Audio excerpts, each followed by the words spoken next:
Today we're going to be going through the Indiana Jones Iceberg. If you've seen these movies or just wonder how deep they can go, this video is exactly for you. Why? Fortune and glory.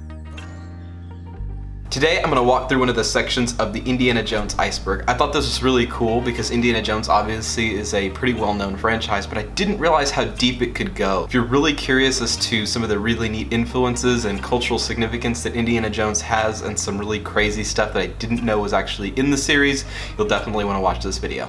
So first of all, special thanks to Abandoned X Earth on Reddit. While there's a wealth of really cool and interesting stuff, some of it is just a little too problematic, for lack of a better term, for my channel. So if I'll mention it in passing, but I'm not gonna go into depth. I'm trying to get monetized here, okay? Trying to get that YouTube money and gotta keep it PG. Pretty good. Like, the quality of content has to be pretty good. It's a work in progress. At the very beginning, the first thing you have to know about the Indiana Jones series, and I can't believe they didn't talk about it in the chart at all, is the way we're gonna be referring to Indiana Jones throughout the rest of this video, which is just calling him Indy.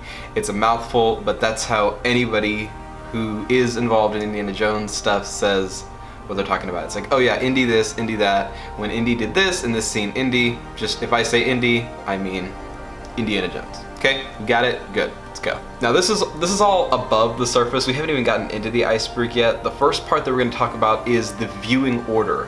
There's two ways that you can actually view the movies. The first is in the release dates of the movies. That would be Raiders of the Lost Ark in 1981, Temple of Doom in 1984, Last Crusade in 89, and Kingdom of the Crystal Skull in 2008. But if you want, you can also watch them chronologically, which is the order that they actually take place within the Indiana Jones universe. So that would be Temple of Doom, Raiders of the Lost Ark, Last Crusade, and Kingdom of the Crystal Skull, which I realize is now backwards. There's no right or wrong way to watch them, but by watching them in chronological order, you can actually see a more significant character development in the character of Indy versus if you just watch them based on the theatrical releases.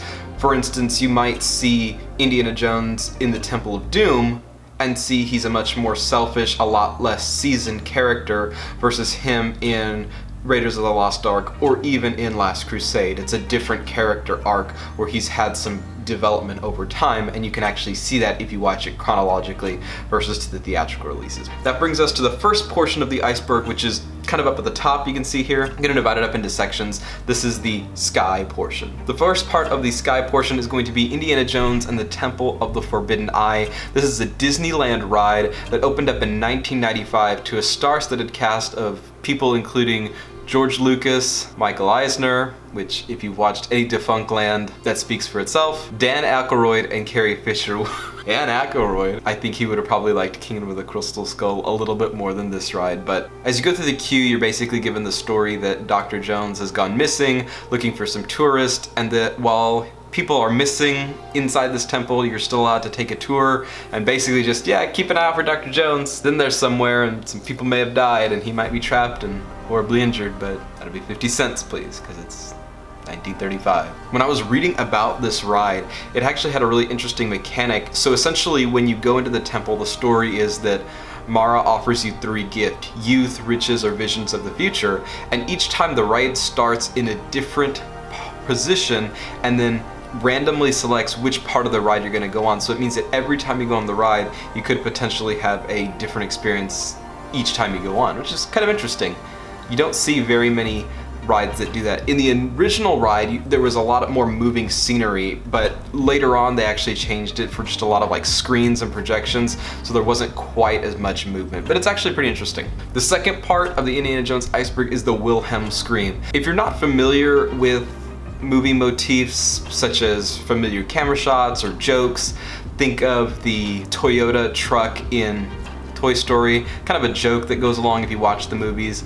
Film people like to do this, so essentially one of the things is the sound effect called the Wilhelm Scream, which you've probably heard before.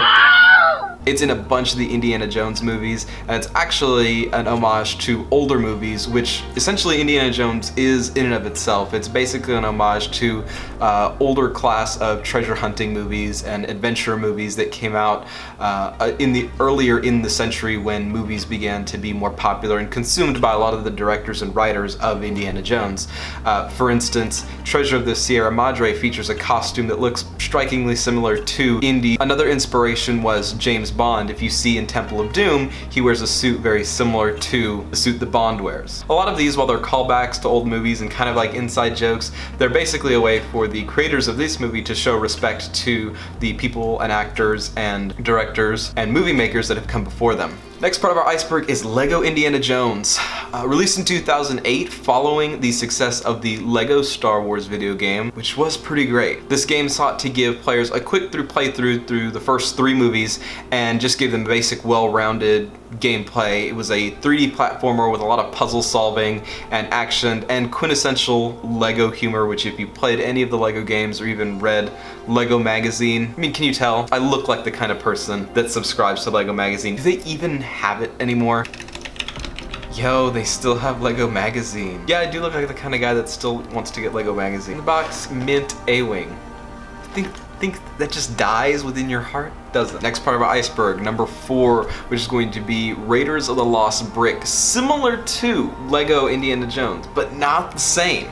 It was a cartoon airing on Cartoon Network in 2008. It was a 3D animated movie, and basically it tried to combine all the movies into one. The creator and his team were actually allowed a lot of liberties with the story in order to properly make and promote the products that LEGO had at the time, because they didn't actually have an Indiana Jones line in 2008 released, which is crazy because the new movie was coming out. They were just trying to build hype behind it with the game and then also with this.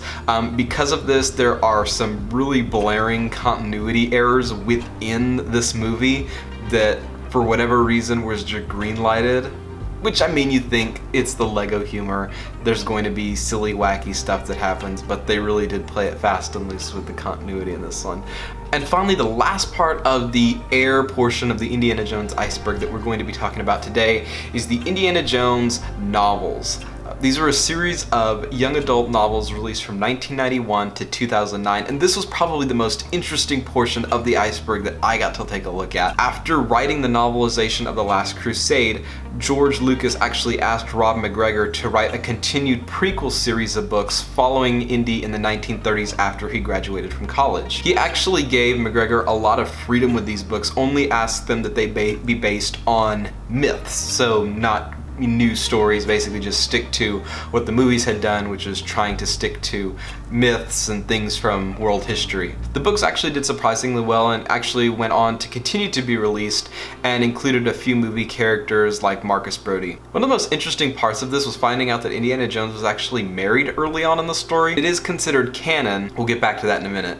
I didn't know this. He was married to a woman named Deidre Campbell. However, she died in a plane crash shortly after they were married, and Indy was actually the sole survivor and could not remember her or their marriage at all. Even later, saying that he was never married, it was considered non-canonical because people would say, well, he said he wasn't married, but then they went back and said, well, it was because he forgot because he got hit on the head.